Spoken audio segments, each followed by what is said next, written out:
Dear ladies and gentlemen, welcome to ALLATRA TV. And today it is my privilege and honor to welcome Sir Professor Dr. Gabriele Pao-Pei Andreoli, a humanitarian leader, a distinguished academic whose efforts are dedicated to bringing global collaboration, global communication. As president of the Institute for Advanced Studies and Cooperation, he drives international efforts in regenerative medicine, sustainable development, ethical innovation, and global security. He also serves as president of Ethical AI within the Italian League for Human Rights and as liaison representative to the Vatican's Pontifical Academy of Theology. Dr. Andreoli is also the founder and director of the World Changers Summit, a global network of world leaders and thinkers who are committed to shaping the future, more peaceful, more flourishing, bright future for all of us, for all of the humanity. In 2025, the World Changers Summit took place at the Pontifical Academy of Sciences in Vatican. The ALLATRA TV team was also present there. To be honest, they noted that it was a remarkable event, and we are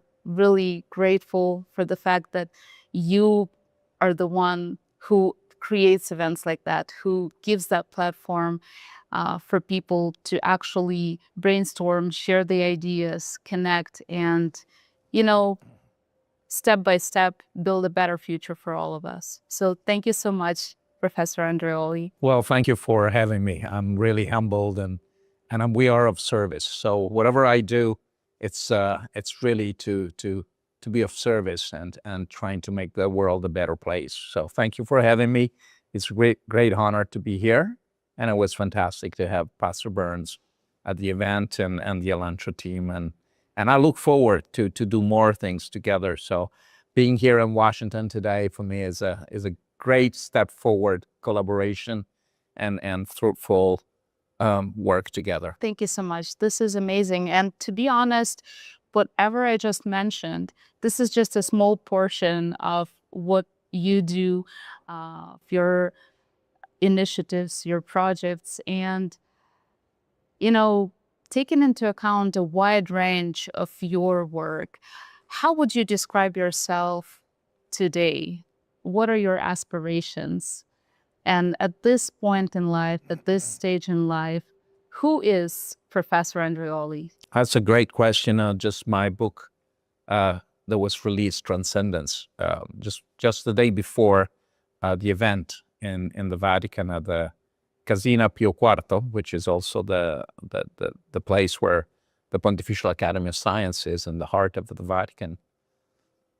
And the title of the book is Transcendence. And I believe we're here to transcend, to move forward, to embrace our present and move into new dimension and space. We're doing a lot of work with artificial intelligence and especially lately with quantum. So we're organizing, we just signed an agreement. We're part of the Quantum League, and we're trying to direct and share our knowledge into technology to make sure that it's taken with the right foot and working in the right direction. There is a lot of stakes, so we need to be very, very careful. Time has changed completely the way we're proceeding. It's very fast. It's amazing what we are achieving in such a short amount of time. But in the same time, it's like a racing car. When you go too fast, you have to have good brakes. So we need to build those brakes. We're building a lot of speed. Now we need to learn also how to build good brakes and a good framework. So we make sure we all arrive together at the finish point in the best possible way. Wow, this is amazing. And you just mentioned how fast the technology is developing and growing. I feel like it's accelerating not twofold or threefold, much, much more. So taking into account the fact that every AI product brings new possibilities, but on the other hand, new things to worry about too, depending on in which hands it is and what kind of approach is taken to that product, how important is the ethical aspect, and how important is, the ethical development of current scientific landscape? How important is it to approach that knowledge that we are currently, getting and developing with that level of responsibility? Very interesting question. It is. I think it's fundamental. And what we're seeing now is that as we progress more and faster, there is a higher demand for spiritual values.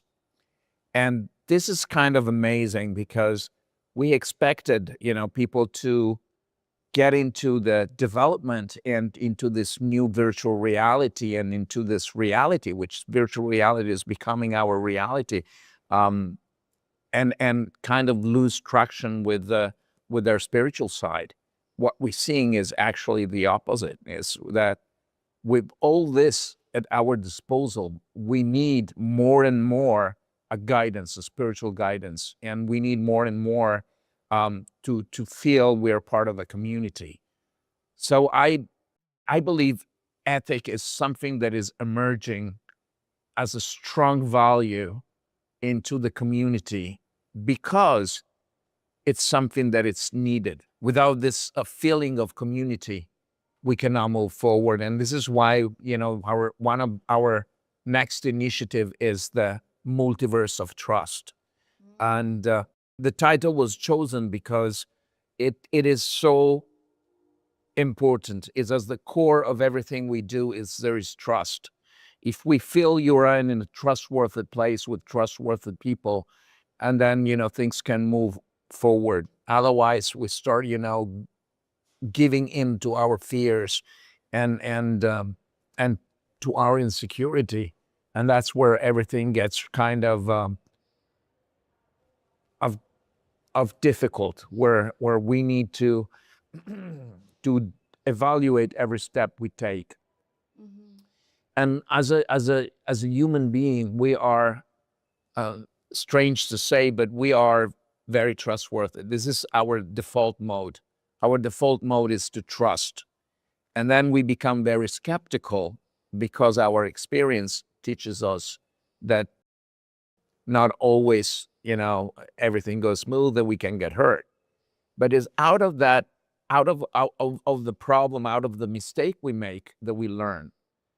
So I always say we're not resilient, we're anti-fragile. We are made of the spiritual side, and we're made of, molecular side, and it's energy floating. So it's harmonizing the disbalance that is in ourself.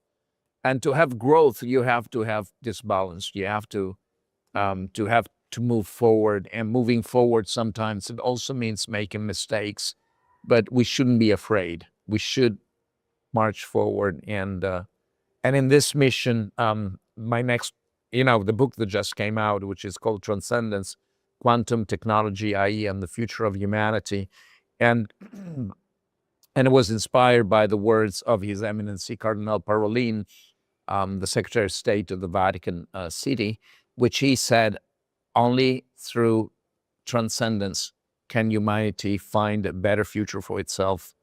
And I think that's so deep and so profound and really inspiring. And so I feel blessed. I feel blessed to be here with you. I feel blessed to do everything I do. And every time there is a challenge in our path, it's a way of demonstrating how we are addressing and how we're growing and how we are able to make it better, and also to share our experience. As a professor, I always say I'm not here to profess anything. I'm here to share. And I'm here also to learn. Many times when you're with students, it's the beautiful exchange of information. And so it's I've been blessed by many experience. many experience. Cancer was one of those experience. I've always said that I came out of it with a better idea of how lucky we are and how beautiful all it is. And every time is a new challenge. I had a lot of challenges and lost a lot of dear ones, but every time is how do you um, confront with whatever happens in your life? How do you make, take out of it a lesson that you can share with others? And that's what makes it beautiful. No matter how hard it is always how can I keep on the good side? How can I make this a positive experience? And of course, when I was younger, many times I got angry. I got angry at life. My father was taken from me in a car accident when I was 12, and and the night I remember he called me, and I answered him. He said, "Well, go and eat. I'll come later, and and don't wait for me." And of course, I was stubborn little boy. I was 12, and I said, "Oh, I'll wait for you." And then when he didn't show up, and I was waiting, and I'm still waiting. But then you learn so much. Life is just a zip, is a moment. And from that moment, I realized you got to do things when you feel things are right to be done. And everything comes together and everything happens at the right moment. And so there is, I was angry at life for many years. But when I let it go and I start using that as a lesson for myself and from others, then it's where the beauty comes out of such a terrible experience. And I believe it gives you so much energy and power. And the same thing happened with my brother. And he was younger than me. I took care of him like like a brother does. But then again, what happens is he got sick and he wasted away very fast in his life. And then you asking yourself why, but you can not answer all the questions. But what you can do is take that experience, take that sorrow if you want, but that also opened my eyes to how many young kids are in hospitals, how many, children are suffering, and how much we can do for them. Yes. So that again was very tough, was very hard to go through all these hospitals to see your brother wasting away, becoming tetraplegic, not being able to recognize you anymore.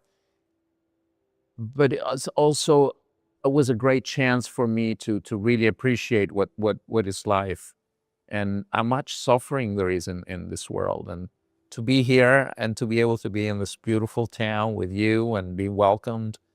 And it's so humbling. It's so I always say, I'm here to serve. I'm here, and this is also a great lesson that taught me Cardinal Parolin, that we're here for service. And sometimes you look up to them and then you go like, wow, how can you be so strong? How can you be so inspiring for so many people? It's really a guiding light. And I'm really grateful. I'm really grateful to him, and I'm really grateful to all the people that lead, to Pastor Burns, and all the people who have the courage to stand for a better world. Yeah. Thank you so much for such a sincere answer. You shared an intimate part of your life, of your personal life experience. And I'm 100% sure that there are people here listening to us right now who maybe are going through the hardships at the moment. And this will be like a little spark, a little guiding light for them not to give up, keep pushing, keep working on yourself, and just given the opportunity of that little spark inside to grow and become an inspiration for someone else. Thank you so much. And you you mentioned that you're working on the multiverse project, right? um, I'm wondering, in your opinion, would interdisciplinary and international collaboration benefit to the growth and development of the technologies for the good? What do you think about that? Well, we're working with many institutions. We're working with many people, trying also to understand where we're standing as far as developing technology in a way that can help everyone. And it's a social work that we're doing. I remember we were among the very first to help the kids of Ukraine. And for me, it was not about Ukraine, or it was about the kids. And then later on, we were involved in presenting a beautiful documentary that it's, um, on the kids of Ukraine. But for me, it's about the kids. It's not about, I always say, I don't want to take a political stand. What I want to do is help the people on the ground. And I don't care if you're white, yellow, red. I don't care about your color, your nationality. I'm not asking you documents when we are, helping people. And so again, with technology, today technology has become something that is also strategic. It's also a way of reaching out and manipulating information, manipulating knowledge, and of course, as a great um, positive side, we're building also with one of our partners. We're building the metaverse, so anyone can come to the metaverse and understand about technology, understand about regenerative medicine, learn, directly from avatars about, maybe photosynthesis, or anything else. You can speak with Einstein. So it's really a lot of fun. We started with a great project of Mother Teresa of Calcutta, where we did an event in her hometown. And because we developed this project that was about building a 3D holographic responsive avatar, and when we started building the avatar, we said, well, who should we, what personality should we build first? And then we said, oh, we should be Pope John II, or maybe should be Leonardo da Vinci, or maybe should be, some other great Indira Gandhi, some great leader that was, ready to share with the public. And then I said, no, I think we should do Mother Teresa. And the reason why was because she's a female, but she's also, a Catholic, which went to, a foreign country, and she really helped the people on the ground, helped the kids, helped, the needy, and she started a great movement. But she was coming from a very little place in the middle of the mountains, and she had such a great impact in the world. And I thought, well, that's where I want to go. So we went back to Skopje, which is her hometown in what is today called North Macedonia. And I say, I want to bring her back here. And so we did this event about technology. But the most technological thing we had was this 3D holographic avatar appearing and telling the people, I'm back in my hometown. I'm so happy to be with you. Religion should be something that brings people together and doesn't divide people. And the reason also why is because many times we see what we call wars of religion. But I tell you, when I was on the ground in Albania, in North Macedonia, you see there is a lot of unity between faith. And when it's real faith and it's not being used and manipulated, it's so beautiful to watch, people with good faith coming together and praying and loving each other and sharing. And I believe it's so important to cultivate that kind of spirit. Mm-hmm.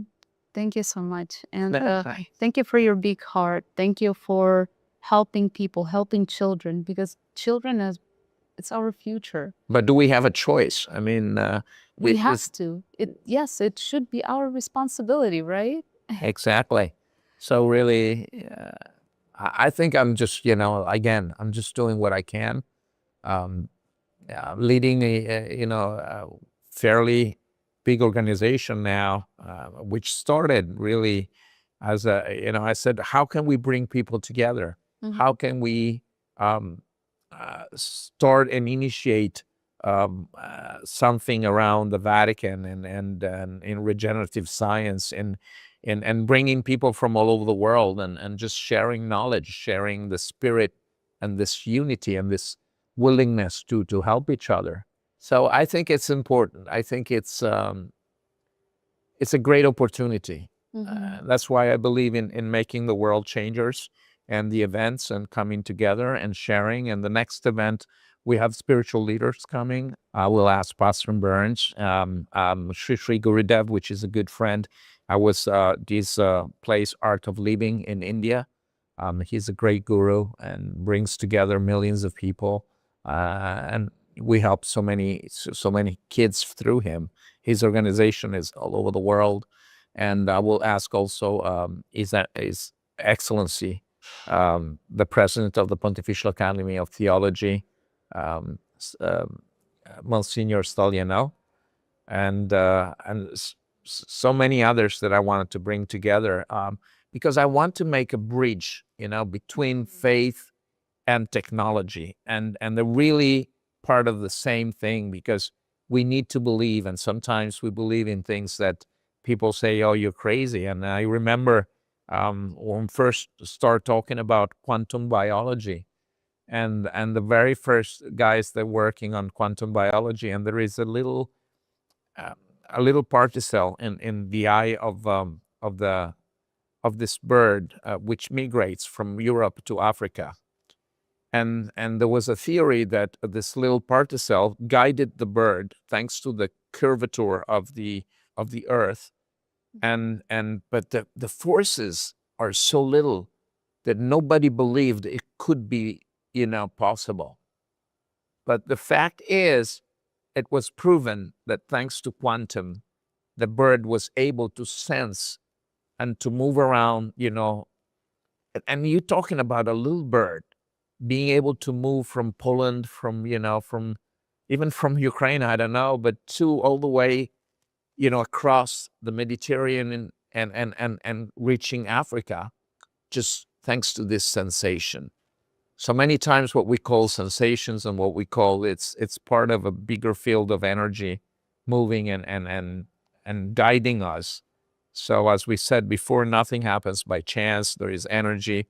And it's our responsibility to channel this energy and to make it a positive energy. And it's our responsibility really to work with kids and to show them, that they, like me, when I was young, as I said before, you don't have to be angry for things that don't go right. You can change perspective and make it a lesson. And I know sometimes it's very hard. Um, and I've been in on the ground. I've been in terrible places, and but we still hold the responsibility not to get angry, but to become better and to make the difference. Yes. And it's only, through forgiveness and through sharing things that we can make a difference. Sometimes it has to be disruptive. Sometimes it's very hard. I understand. It's hard for everyone, but we got to make this place a more peaceful place for everyone. Definitely.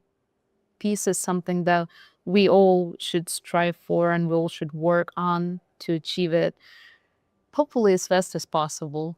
Because I feel like this world needs love, needs peace, needs kindness, and needs active leaders, active people who are not indifferent to our fate, who are not indifferent to our future, and who are ready to take the responsibility for their lives of their children.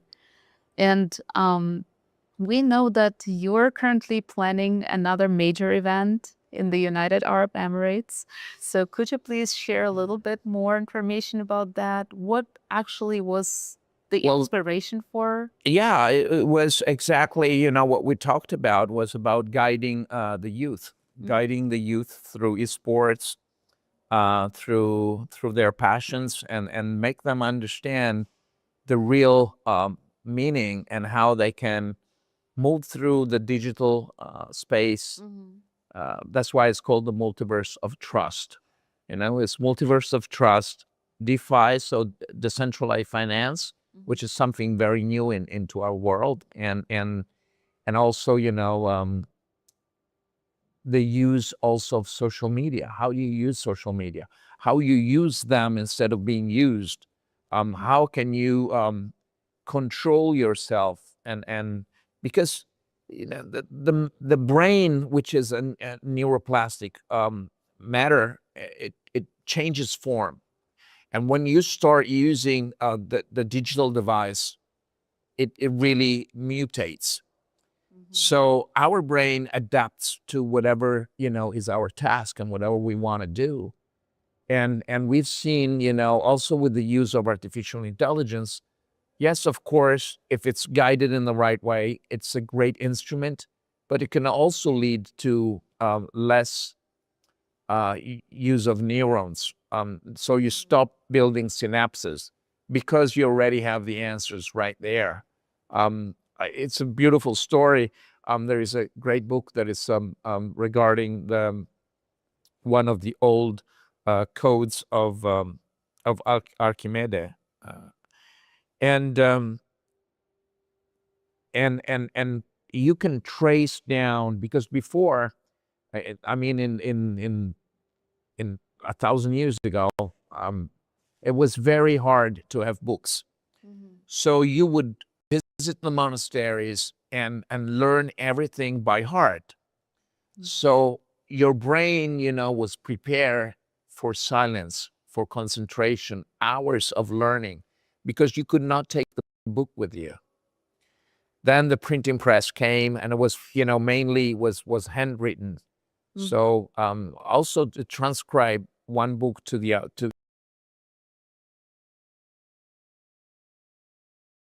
trace down who transcribed the book and where was transcribed, because we usually make the same mistake.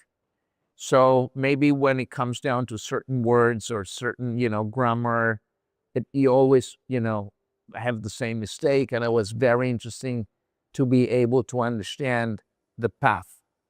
So where the book was translated, in what era, who did translate it. So again, I think, we have a great opportunity not only to understand technology, but to understand how we use technology and how to implement, thanks to technology, our way of living. So the main theme of this multiverse of trust is to focus on the spiritual side, on the cellular side, and on the technological side.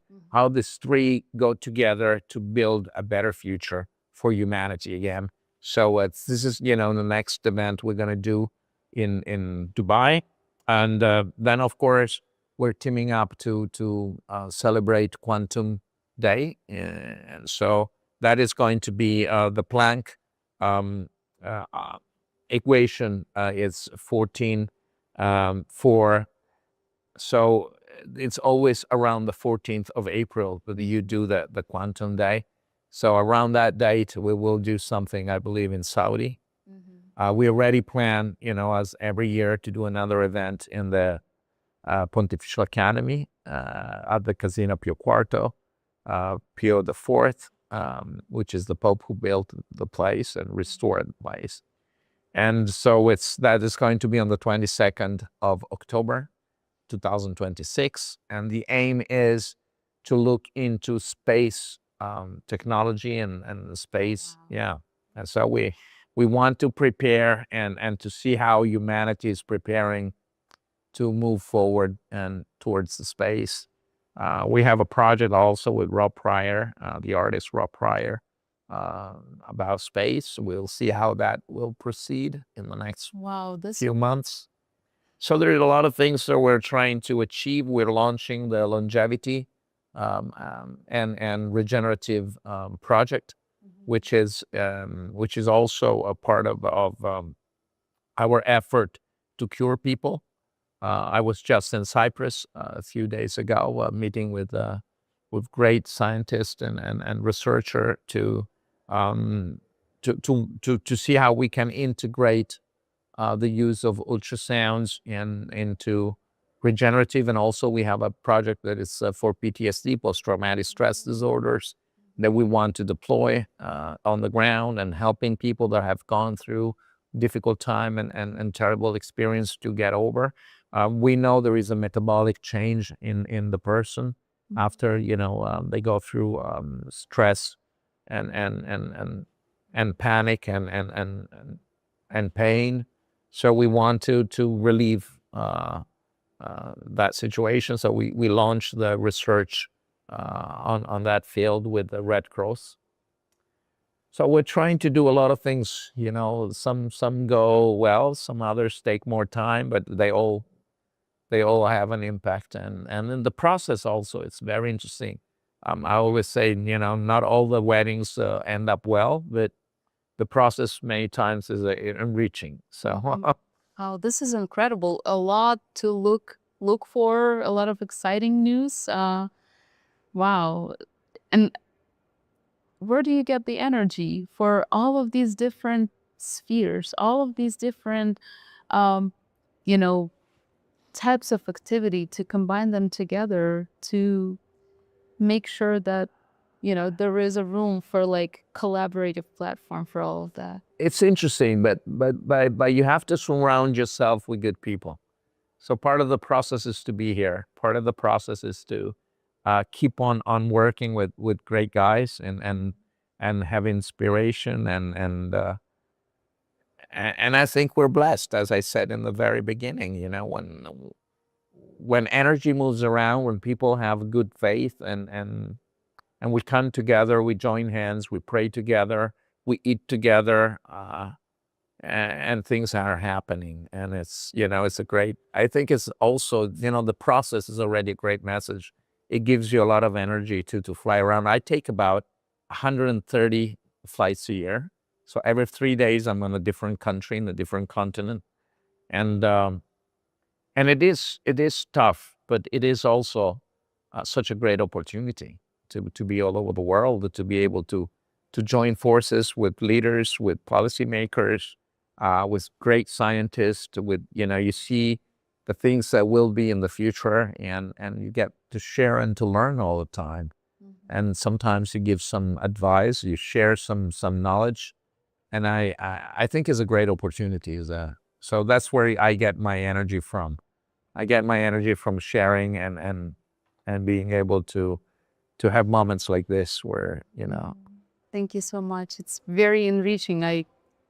I'm sure, like whenever you are in a different country, you get to meet so many new people, and each person is like another book, not just like a chapter or a page, but like another book that you get the opportunity to. Yeah, totally. And that also forces you out of your comfort zone. And this is something that to me has an enormous value. Every time we abused comfort, every time we don't take the opportunity to really try out of our comfort zone. And for me, it's also very important as a human to try to look, from to wear other people's shoes, and really understand, yeah, I have this vision, but how difficult is for this person? How, hard may be for this other person? Why do they see things the way they see it? Um, Sometimes they're clearer than you are, and you go like, wow, that's interesting. Someone comes up to you and says, and pinpoints, without knowing too much, pinpoints what the problem is and what the solution may be. And then you go like, wow, why didn't I think of it? So lateral thinking also, it's a big part of the game, I believe. And you learn that by adapting. You learn that by moving around, by being with people, all kind of people, all different, walk of life and sharing, and there is always something to learn. We see right now that young people and people in general spend a lot of time online on their smartphones, on computers, tablets, and browsing through various digital platforms. So, in your opinion, what responsibility do digital platforms have when it comes down to mental health, when it comes down to um, psychological resilience of the kids and of the people who are using those platforms? It is a very good question. Thank you for asking. Well, you have to think that the platform is there to monetize. So dopamine is a big game, and you want to keep people, uh, hooked to the system as long as you can. It is very interesting. I remember many years ago we didn't have cellular phones, so when the cellular phone came out, everyone was trying to move around with this phone, and sometimes was linking to the network, sometimes it wasn't. But it's not like today that we can walk almost everywhere, and we have the line. It's connected, and I started realizing that people were getting nervous when they were not online. And now, almost, I believe, 30 years down the road, God, time flies too fast when you're having fun, especially. And 30 years down the road, now you see all those kids and also their parents, because this is where it starts. The kids, mimic the parents. And then the parents get angry because the kid stays all the time on the phone, but they do the same. They just don't realize it. And the thing is, how many likes do I have? How many, and it goes back to security, to wanting to be part of something, to be accepted. But also has a negative side, because now it's becoming, they can shame you online, for things that they don't even know, and you take it personally. And me, part of my life was very funny. I always make a joke out of it. I became famous in Italy as an actor by mistake, because I was trying to make a living. I was trying to be independent from my parents, and I started acting, and then I became, well known. And then everywhere I went, people recognized me. And then at one point was too much. Was not my call. Was not my way of doing things. Being always at the center of attention. So I moved out. I went back to study. I went back. I kind of drop it. Uh, so many times, we do things out of insecurity, and once you feel in that kind of line, you always want more. You always want to show more. You always, oh, I need the new bag. Oh, I need the new watch. I need a car. And then you need two cars. And then it's never enough, because it's the game. The game is your insecurity. If they can play with your insecurity, if they can play with with what you think is reassurance, then the tricks works. And then you always want a new pair of shoes. You always want something new, because you're not building your character. You're just going with the flow, and you're very weak spiritually. And it's interesting to see that. And once you detach from that kind of reality of that kind of world, then you judge people for what they share with you, and not for what they represent. So it's a totally different way of dealing with people. It's a totally different way, where you don't need to have the coolest shoes anymore, but what you need is to have the higher spiritual level. What you need is to be able to transmit that kind of security, and to share the kind of of love, really. And it's a different story. It's a game changer. When you start when you transcend, and you start, not working just, to monetize, but working for, for a meaning, for a purpose. And that the game is a game changer. So Again, yeah, it's very dangerous. Platforms and the digital world is a great instrument. We use it a lot, but again, it's how you understand yourself in the digital world, how you understand yourself in the real world, what you're able to do as a human. And there's also another factor that wherever you move, the societies you go to have a have an influence on you.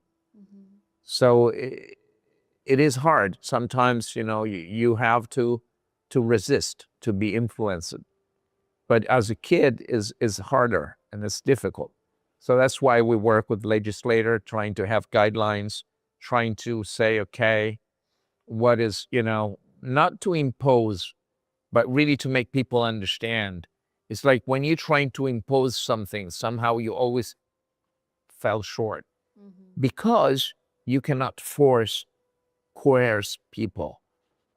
If you don't give them really a meaning, if you don't make them understand, what is better for them and what is good, and you make them feel what is good. And then once they do feel it, once they do, feel the love, the power, the energy, once they're proud of what, of their difference without being arrogant. So it's always a thin red line that unites everything. And it's a complex adaptive system where you always have to be on the edge, but never fell over the edge. And I have this when you read about the devil, when you read about Luciferus, and you understand that Luciferus means, the angel of light. He was the most powerful one, but then he became, so pleased with himself and so reassured that he was the best, that somehow it crystallized the old world. So it became the worst, example of going from good to completely fall out of it and becoming the devil. And so again, it's a thin line where you have to be proud of what you do. You have to serve with humility because it's so. We also seen it, with the Lord of the Rings. My precious one. He gets so crazy about the ring because the ring gives power, but in the meantime, it always loses, you into this need for more. And so you have to keep very, very. I don't like the word balance. I don't like the word sustainability. Sustainability again is a misconception. Is like resilience. We are not resilient. We are anti-fragile. We learn from our from our experience, and we have two choices at one point. We can collapse. We can die out from stress, from whatever happens to us, or we can flourish. And to be resilient, it means to resist stress. We do not resist stress. We become better, or we die out. And it's the same thing with sustainability. Sustainability comes from the word to sustain, to oppose an equal force. I believe we should flourish. We should become better.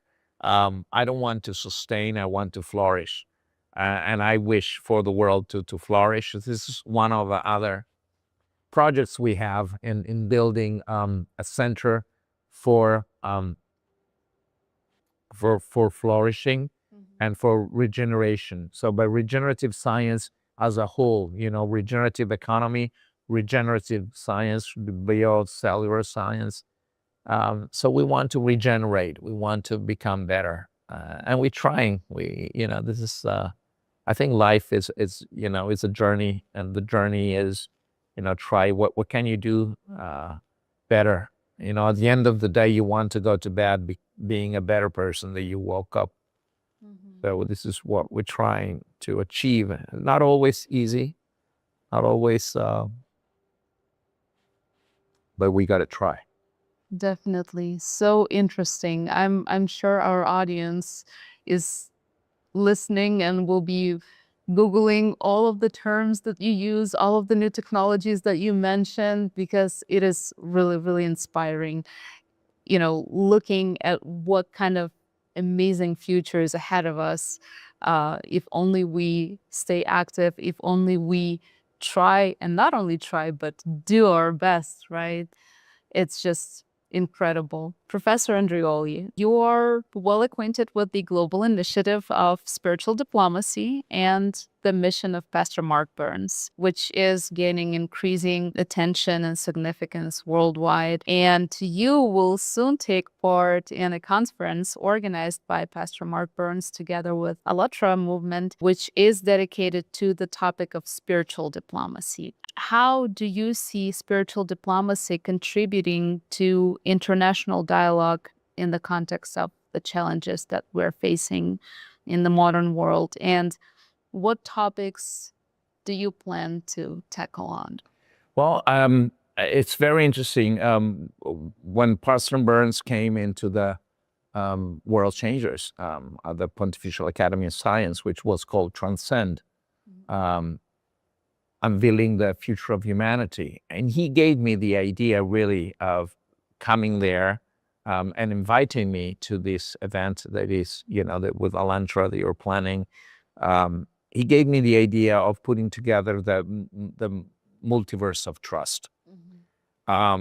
Because I think diplomacy, which I teach, by the way, is I teach soft power, and I believe diplomacy is especially scientific and spiritual diplomacy is a way of connecting people all over the globe, and it's fundamental. It's really a key element to unite people. And once you bring people together, and once people start having a human relationship, and it's not just a video conference call, but it's getting together, feeling each other, talking to each other, spending time together, experiencing, everything changes. There's a great story. I'll make it very short. But during World War I, there were enemies were facing each other, and they were a few meters away from each other. So by, after, a few months, you were in the trenches, just opposite of your enemy, but you could really feel them, you can hear them talk, and they have the same problems you had home. So you start feeling, empathic to each other. And there was a beautiful event that changed also the course of history and the way the battles are fought. And is that during the Christmas, they start coming out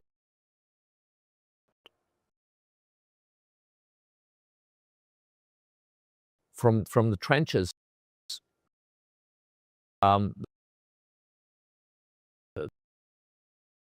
The Germans and the Italians, and they start, joining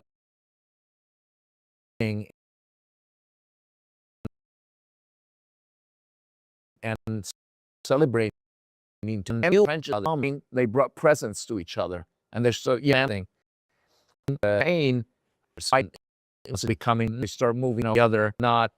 Could not see a human. Yeah, exactly. So I think there is a great power in coming together and sharing. And even if you're enemies, when you start understanding that your enemy has the same needs you have for love, for security, for peace, for food and everything else, then you start realizing that maybe they're not so different from you. And Professor Andreoli, you often talk about science with conscience, right? So how do you personally maintain faith in the fact that humanity can stay wise and can become wiser than our own inventions? Because as we talked already about the development of technologies, we see that there are both good and bad sides of it. So what gives you faith in the fact that we can stay strong, we can stay wise. I was in Riyadh not too long ago, and I was talking about artificial intelligence and ethics. And somebody was, made asked me a question, and I said, how do you know that technology will not prevail over humans? And I said, well, just, I asked the audience to close their eyes for one moment. And I said, just please close your eyes and think what one single moment that is worth for you to live. One single person that you love, alive, dead, or whatever. So it is emotions. And as long as we keep having emotions, we are so much more connected and so much more powerful than any machine. There is no machine, Our life is not how long we live. So we're moving from calling it longevity to regenerative, because it doesn't matter. You live 1 second, but that single one tiny second, it's worth your entire life. And if you think of that moment, a particular moment, I have one precise, very beautiful moment, but there are many, that I recall when I have a difficult time. And in that single moment, it's long lasting. It was worth it. Was worth living. Was worth going through all the pain and all the trauma and all the suffering, and that's the smile when you see a kid smiling, and then all goes away. So I believe we have a great chance as long as we keep our heart pure. It's not always easy. But I always say we shouldn't feel guilty, for the mistakes we make. We should make it up. We should, do something, worth living. It's a great opportunity. And after you go through so much, you understand that it's such a shame that so many kids take their life, and there is so much pain in the world, and there's so much violence. But always violence comes out of fear. And we need to cure that fear. We need to cure, and the only way to cure that is with love, and not indulgence, but love. I'm not, I'm always trying to tell people, don't just, forgive, but make it a difference. It's like, you make a mistake and you say, oh, I'm sorry. Yes, you're sorry, but then what you gonna do to make it better? To be sorry is not enough. To be sorry is just part of the process. Now you have to do something to make it up, to really, make the difference. So let's try, day by day to make that difference. And there are so many people right now, young leaders, the newer generation, who are full of new ideas, who do want to make that change in the world. How do you envision the leader of the 21st century? A lot of responsibility. I see some very bright kids. I see some wonderful young leaders. But we also have to remember, personally, I'm not taking a stand, but personally, I think when we fail as adults to do something, and then we have somebody that's very young, and allowing them to take the lead, is because we're somehow failing in our role.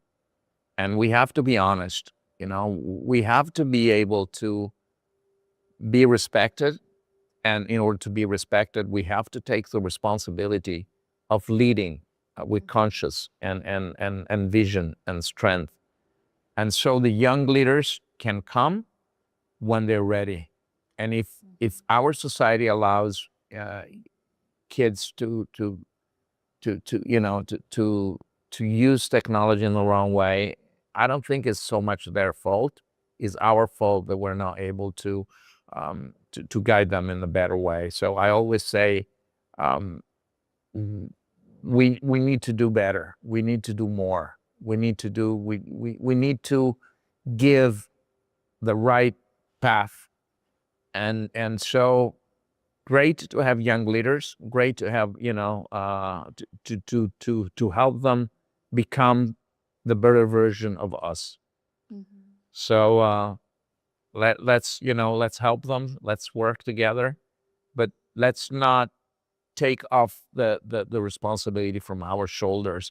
Transcend is not to escape; it's to move forward, which is a very different, very different approach to. Young leaders should be helped, but we should not give them responsibility because we're not able to take the responsibility. If you could offer one sentence to humanity, to our audience, to make it a guiding motto for the better future, what would it be? Wow, that's a tough one. There are so many things that I believe have been said about mottos, but I, out of my heart, I say learn to be in the moment, learn to be present to yourself, and and and do your best. And be truthful to yourself. When you're really trying, when you're really doing something, where you're not just showing off, where you're not just pretending. And I'm so, sometimes I get so frustrated with organizations that pretend to do something big. One of the things now I got to start all over again. One of the things, now, you have to cope with me for one moment, that we started, the cure of malaria with electromagnetic fields. It's called holographic information transfer technology. We presented a few years ago, and it targets plasmodium, oxidizing plasmodium selectively, so it doesn't have any side effects. And it's just a little patch, a little bracelet you put on. And then we had, like 98% results, positive results. So Wow. plasmodium in 4 days, it's completely gone. And the research didn't cost millions of dollars, and didn't, promote the use of vaccines or anything. It was very, very inexpensive, very direct, very effective technology. And when I see organizations spending billions of dollars on things and not coming up with a solution, I'm wondering, what are they doing? What are they thinking? And I'm sorry to say, but many times, many people become what they wish to be and not what they should be. And this is a big difference. You're not your dream. You are what you are doing. You have to be, let me rephrase that. You have to have vision, but you also have to be realistic. You also have to be in the moment. You also have to be connected with what you're really doing, and not delusional about, pretending and manipulating your image. But it all goes back to what is making you secure, what makes what you're looking for. Many people, when I go around saying, okay, what are you looking for? And they want, oh, I want to be successful. I want to make money. And what is success? When it comes down to success, what is success in your mind, and what gives you? Why do you want success? What is giving you? And what is money giving you? And they both go to the same direction. In the very end, if you ask, so what? And so what? It all comes down to love and feeling that you are, in a safe place. So what all this is bringing you, money and success, it comes down, it's the same thing, is, peace of mind. Yes. So I believe, let's try to be coherent with what we really need. And then this is the message. Let's be coherent. Thank you so much, Professor Andreoli. Well, thank you. Thank you for such an incredible conversation. Very enriching, very interesting, because you were involved in so many projects, initiatives. It's just amazing how one person can do so much, and how many people like you there are in the world too, who are striving, and you are giving them the opportunity to connect, to work together. And I'm just really grateful for you and our audience. And we are really blessed, just like I said when we started the conversation, we're blessed to have each other. We're blessed to have this opportunity to share the knowledge, to share the wisdom, to share our experience. So thank you so much for sharing it today with us. Well, thank you. Well, let's make it happen. It's in our hands.